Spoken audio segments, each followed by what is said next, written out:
আসসালামু আলাইকুম গাইস, তোমরা সবাই কেমন আছো? আশা করি ভালো আছো। আলহামদুলিল্লাহ, তোমাদের দোয়ায় আমিও ভালো আছি। ভালো না থেকে যাই কোথায় বলো তো?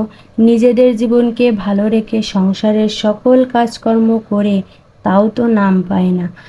আর যদি শুয়ে বসে খেতাম তাহলে তো কি হতো কি জানি। যাই হোক, অনেক কিছু বললাম, তোমরা কিছু মনে করো না। আসলে কিছু বলতে চাই না, আবেগে বেরিয়ে যায়।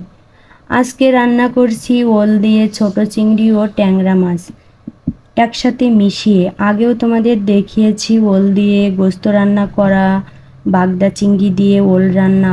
আশা করি ভিডিওটা তোমাদের অনেক ভালো লাগবে। তোমরা শেষ পর্যন্ত দেখো। আর আমার ভিডিওটা যদি তোমাদের ভালো লেগে থাকে অবশ্যই লাইক কমেন্ট শেয়ার করবে।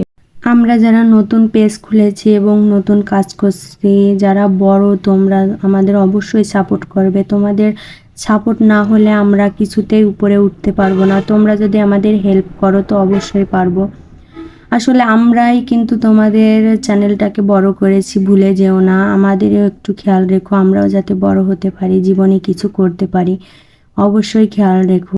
চ্যানেলটাকে যদি বড় না করতে পারি তাহলে তো আরও ট্রোলের শিকার হব। কারণ প্রথমেই যখন শুরু করেছি তখনই কত কথার শিকার হয়েছি। পাড়া প্রতিবেশী, আত্মীয় স্বজন, শ্বশুর শাশুড়ির সাথে নালিশ করেছে, বিভিন্ন ধরনের সম্মুখীন হয়েছি।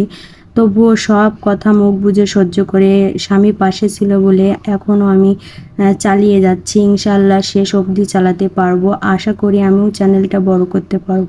তোমরা যদি পাশে থাকো অবশ্যই আমি একদিন বড় হব ইনশাআল্লাহ, আশা রেখেছি। তোমরা সুস্থ থেকো, ভালো থেকো।